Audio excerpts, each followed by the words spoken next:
ನನ್ನ ಹೆಸರು ಸುಧೀಂದ್ರ ಕುಮಾರ್ ಅಂತ.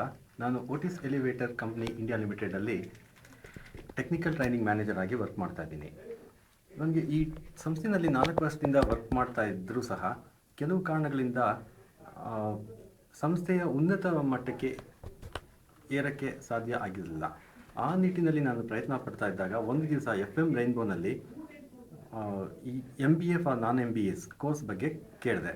ಸೊ ಇದ್ರ ಬಗ್ಗೆ ಹೆಚ್ಚಿನ ವಿವರ ವಿಚಾರಿಸಲಾಗಿ ಆಗ ನನಗೆ ಗೊತ್ತಾಯಿತು, ಇದು ಒಂದು ಪ್ರಾಕ್ಟಿಕಲ್ ಓರಿಯೆಂಟೆಡ್ ಕೋರ್ಸ್ ಅಂತ ಅಂದ್ಬಿಟ್ಟು ಇದನ್ನು ನಾನು ತಗೊಂಡೆ. ಈ ಕೋರ್ಸ್ನ ತಗೊಂಡ ನಂತರ ನನ್ನಲ್ಲಿ ಸಾಕಷ್ಟು ಬೆಳವಣಿಗೆ ಆಯಿತು. ಅದರಲ್ಲಿ ಮುಖ್ಯವಾಗಿ ಏನಂತಂದರೆ, ನನಗೆ ಈ ಕೋರ್ಸಿಗೆ ಸೇರೋಕ್ಕೆ ಮುಂಚೆ ನನ್ನಲ್ಲಿ ಒಂದು ಕಾನ್ಫಿಡೆನ್ಸ್ ಇರಲಿಲ್ಲ. ಯಾವಾಗಲೂ ಒಂಥರ ಇನ್ಫೀರಿಯಾರಿಟಿ ಕಾಂಪ್ಲೆಕ್ಸಲ್ಲಿ ಇದ್ದೆ. ಸೊ ಇಲ್ಲಿ ಸೇರಿಕೊಂಡು ಆ ವರ್ಕ್ಶಾಪ್ ಅಟೆಂಡ್ ಮಾಡಿದ ತಕ್ಷಣ ನನ್ನಲ್ಲಿ ಒಂದು ಕಾನ್ಫಿಡೆಂಟ್ ಲೆವೆಲ್ ನನಗೆ ಇನ್ಕ್ರೀಸ್ ಆಯಿತು.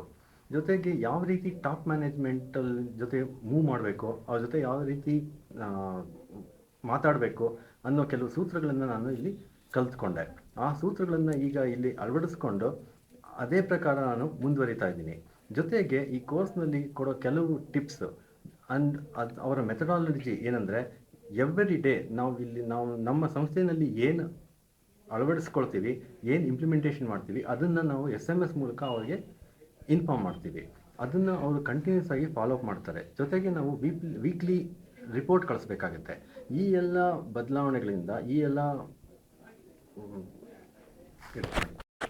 ಸೊ ಈ ವರ್ಕ್ಶಾಪ್ನ ಅಟೆಂಡ್ ಮಾಡಿದ್ಮೇಲೆ ಮೊಟ್ಟ ಮೊದಲನೇದಾಗಿ ನಾನು ಕಂಡುಹಿಡ್ಕೊಂಡಿದ್ದು ನನ್ನ ಯುನೀಕ್ನೆಸ್ಸು. ಆ ಯುನೀಕ್ನೆಸ್ಸಿಂದ ನನ್ನ ಒಂದು ವಿಷನ್ ಕಂಡುಹಿಡ್ಕೊಂಡೆ. ಅದಕ್ಕೆ ಮುಂಚೆ ನಾನು ಸಂಸ್ಥೆಯಲ್ಲಿ ಯಾತಕ್ಕೆ ವರ್ಕ್ ಮಾಡ್ತಾ ಇದ್ದೀನಿ ಅನ್ನೋ ಒಂದು ಸ್ಪಷ್ಟ ಗುರಿನೇ ಇರಲಿಲ್ಲ. ಈಗ ನನಗೆ ಯಾವತ್ತಿನ ದಿವಸ ಏನು ಮಾಡಬೇಕು, ಎಷ್ಟು ದಿವಸದಲ್ಲಿ ಎಷ್ಟು ಸಮಯದಲ್ಲಿ ಯಾವ್ಯಾವುದನ್ನು ಅಚೀವ್ ಮಾಡಬೇಕು ಅನ್ನೋ ಒಂದು ಕೆಲವು ಸೂತ್ರಗಳನ್ನು ಹಾಕೊಂಡು ಅದರ ಪ್ರಕಾರ ನಾನು ನನ್ನ ಸಂಸ್ಥೆಯಲ್ಲಿ ಈಗ ಕೆಲಸ ಮಾಡ್ತಾ ಇದ್ದೀನಿ. ಈ ನಿಟ್ಟಿನಲ್ಲಿ ನನಗೆ ಈ second year for MBA for non MBAs ತುಂಬ ಉಪಯುಕ್ತವಾದ ಕೋರ್ಸ್ ಅಂತ ಅಂದ್ಬಿಟ್ಟು ನನಗೆ ಹೆಲ್ಪ್ ಆಗಿದೆ.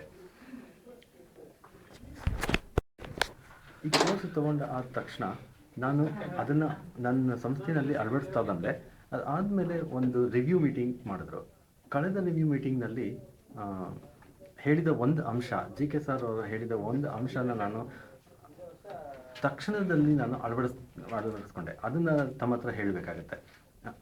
ಓಕೆ ಸರ್, ನಾನು ಮುಖ್ಯವಾಗಿ ಅಳವಡಿಸ್ಕೊಂಡ ಕೆಲವು ಅಂಶಗಳು ಯಾವ್ಯಾವುದು ಅಂತಂದರೆ, I started thinking globally, I started thinking techno commercially from technical thinking, and also I started thinking strategically from tactical thinking.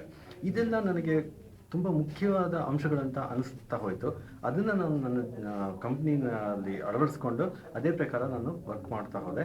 ಜೊತೆಗೆ ಬಹಳ ಮುಖ್ಯವಾಗಿ ನಾನು ಅವ್ರು ಹೇಳ್ಕೊಟ್ಟ ಹಾಗೆ ಒಂದು 12x12 ಸೂತ್ರಗಳನ್ನು ತಂದುಬಿಟ್ಟು ಅದನ್ನು ಅಳವಡಿಸ್ಕೊಂಡಿದ್ದೀನಿ.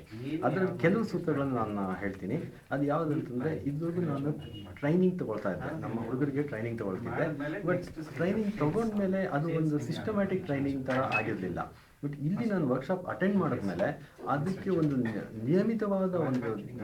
ನಿಯಮಬದ್ಧವಾದ ಒಂದು ಟ್ರೈನಿಂಗ್ನ ನಾನು ಸ್ಟಾರ್ಟ್ ಮಾಡಿದ್ದೀನಿ. ಅದರ ಪ್ರಕಾರ first I will do skill matrix. ಅಂದರೆ ಅವರಲ್ಲಿ ಆಗಲೇ ಯಾವ್ಯಾವುದರ ಬಗ್ಗೆ ಅವರಲ್ಲಿ ನಾಲೆಡ್ಜ್ ಇದೆ ಅದನ್ನು ಇಟ್ಕೊಂಡು ಬೇರೆ ಏನು ಬೇಕು ಅವರಿಗೆ ಅದ್ರ ಬಗ್ಗೆ ಕಾನ್ಸಂಟ್ರೇಟ್ ಮಾಡಿ ಅವ್ರಿಗೆ ಏನು ಬೇಕೋ ಅದನ್ನು ನಾನು ಹೇಳ್ಕೊಡ್ತೀನಿ. ಜೊತೆಗೆ ಟ್ರೈನಿಂಗ್ ಆದಮೇಲೆ ಅವ್ರನ್ನ ಎಷ್ಟು ಹಾಗೆ ಅವ್ರನ್ನ ಫೀಲ್ಡಲ್ಲಿ ಬಿಟ್ಬಿಡಲ್ಲ. ಅವ್ರನ್ನ I have converted training centre into A mentoring centre. Like ಅವ್ರು ಯಾವ ರೀತಿ ಅದನ್ನು ಉಪಯೋಗಿಸ್ಕೊಳ್ತಾ ಇದ್ದಾರೆ, ಎಷ್ಟು ಅದರಿಂದ ನಮ್ಮ ಟ್ರೈನಿಂಗಿಂದ ಎಷ್ಟು ಕಲ್ತಿದ್ದಾರೆ, ಅದನ್ನು ಅವ್ರಿಗೆ ಫೀಡ್ಬ್ಯಾಕ್ ಅಂತ ಅಂದ್ಬಿಟ್ಟು ಫೀಡ್ಬ್ಯಾಕ್ ಅನಾಲಿಸಿಸ್ ಅಂತ ಮಾಡಿ ಅದನ್ನು ನಾವು ಅಳವಡಿಸ್ಕೊಂಡಿದ್ದೀನಿ. ಇದು ಒಂದು ಹೊಸ ಅಂಶ ನನ್ನ ಸೂತ್ರದಲ್ಲಿ ಅಳವಡಿಸ್ಕೊಂಡಿರೋದು. ಅದಲ್ದಿರೋ ನನ್ನ ಪರ್ಸ್ನಲ್ ಡೆವಲಪ್ಮೆಂಟ್ಗೆ ಕೆಲವು ಸೂತ್ರಗಳನ್ನು ಅಳವಡಿಸ್ಕೊಂಡಿದ್ದೀನಿ. ಯಾವ ರೀತಿ ಟಾಪ್ ಮ್ಯಾನೇಜ್ಮೆಂಟ್ ಜೊತೆ ಮಾತಾಡಬೇಕು, ಯಾವ ರೀತಿ ನನ್ನ ಒಂದು ಕೆಲಸನ ನಾನು ಕರೆಕ್ಟಾಗಿ ಮಾಡ್ಕೊಂಡು ಹೋಗೋ ಥರ ನನ್ನ ವಾತಾವರಣನ ಸೃಷ್ಟಿ ಮಾಡ್ಕೋಬೇಕು. ಆ ಥರ ಮಾಡಿ ಮುಂದೆ ನೆಕ್ಸ್ಟ್ ಲೆವೆಲ್ಗೆ ಯಾವಾಗ ರೀಚ್ ಆಗಬೇಕು, ಯಾವ ರೀತಿ ಅದಕ್ಕೆ ಯಾವ ಥರ ನಾನು ಕೆಲಸ ಮಾಡಬೇಕು ಅನ್ನೋದ್ರ ಬಗ್ಗೆ ನಾನು ಈ ಸೂತ್ರಗಳನ್ನು ಹಾಕ್ಕೊಂಡಿದ್ದೀನಿ. ಈ ವಿಷಯಕ್ಕೆ ಬಂದಾಗ ಮುಖ್ಯವಾಗಿ ಇನ್ನೊಂದು ವಿಷಯನ ನಮಗೆ ಹೇಳಬೇಕು. ಯಾವುದಂತಂದರೆ ಸೆಕೆಂಡ್ ರಿವ್ಯೂ ಮೀಟಿಂಗಲ್ಲಿ ಸಾರ್ ನನಗೆ ಜಿ ಕೆ ಸಾರು ಒಂದು ಒಂದು ಅಂಶನ ಹೇಳಿದರು. ಯಾವುದಪ್ಪ ಅಂತಂದರೆ, ನಾವು ಪ್ರತಿ ಟ್ರೈನಿಂಗ್ ಸ್ಟಾರ್ಟ್ ಮಾಡೋವಾಗ ಆಮೇಲೆ ಅದನ್ನು ಕನ್ಕ್ಲೂಡ್ ಮಾಡೋವಾಗ ಯು ಇನ್ವಾಲ್ವ್ ಟಾಪ್ ಮ್ಯಾನೇಜ್ಮೆಂಟ್ ಅಂತ ಅಂದ್ಬಿಟ್ಟು. ಈಗ ಕೆಲವು ವಾರಗಳ ಹಿಂದೆ ನನ್ನ ಒಂದು ಟ್ರೈನಿಂಗ್ ಬ್ಯಾಚ್ ಕಂಪ್ಲೀಟ್ ಆಯಿತು. ಆಗ ನನಗೆ ಯಾಕೆ ಇದನ್ನೇ ನನ್ನ ಮೊದಲನೇ ಸೂತ್ರ ಆಗಿ ಅಳವಡಿಸ್ಕೋಬಾರ್ದು ಅಂತ ಅಂದ್ಬಿಟ್ಟು ಅನಿಸಿ, ಅದ್ರ ಪ್ರಕಾರ ಅವ್ರು ಯಾವ ರೀತಿ ಗೈಡೆನ್ಸ್ ಕೊಟ್ಟಿದ್ದೋ ಅದರ ಪ್ರಕಾರ ನಮ್ಮ ಟಾಪ್ ಮ್ಯಾನೇಜ್ಮೆಂಟ್ ಹತ್ರ ಮಾತಾಡಿದಾಗ ಅವರು ಎಲ್ಲ ಬಹಳ ಸಂತೋಷಪಟ್ಟು ನನ್ನ ಒಂದು ಪ್ರಯತ್ನಕ್ಕೆ ಸಹಕಾರ ಕೊಟ್ಟು ಅದು ಒಂದು ದೊಡ್ಡ ಫಂಕ್ಷನ್ ಥರ ಮಾಡಿ ಅವ್ರನ್ನೆಲ್ಲ ಇನ್ವಾಲ್ವ್ ಮಾಡಿ ಆ ಫಂಕ್ಷನ್ನಲ್ಲಿ ನಮ್ಮ ಟ್ರೈನೀಸ್ ಯಾರಿದ್ದಾರೆ, ಫಸ್ಟ್ ಬ್ಯಾಚ್ ಟ್ರೈನೀಸ್, ಅವ್ರಿಗೆ ಒಂದು ಹ್ಯಾಂಡ್ಔಟ್ನ ಪ್ರೆಸೆಂಟ್ ಮಾಡಿದ್ವಿ. ಇದು ನನ್ನ ಮೊದಲನೆಯ ಇಂಪ್ಲಿಮೆಂಟೇಷನ್ ಅಂತ ಅಂದ್ಬಿಟ್ಟು ಹೇಳ್ಬಿಡ್ತೀನಿ. ಒಟ್ಟಾಗಿ ಹೇಳಬೇಕಾದ್ರೆ ನನಗೆ second year MBA for non MBA ಕೋರ್ಸಿಂದ ನನ್ನಲ್ಲಿ ಸಾಕಷ್ಟು ಬದಲಾವಣೆಗಳಾಗಿದೆ. Now I started thinking positively and I gain very good confidence and also what are the things required to become success in life ಅಂತ ಅಂದ್ಬಿಟ್ಟು ಗೊತ್ತಾಗಿದೆ. Thank you.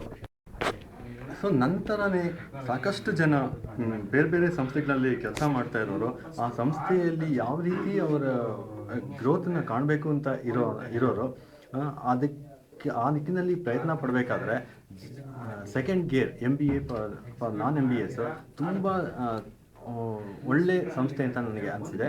ತುಂಬ ಉಪಯುಕ್ತವಾದ course ಇದು. ಆದ್ದರಿಂದ ಅವರು ಕೂಡ ಈ ಸಂಸ್ಥೆಗೆ ಜಾಯ್ನ್ ಆಗ್ಬೋದು.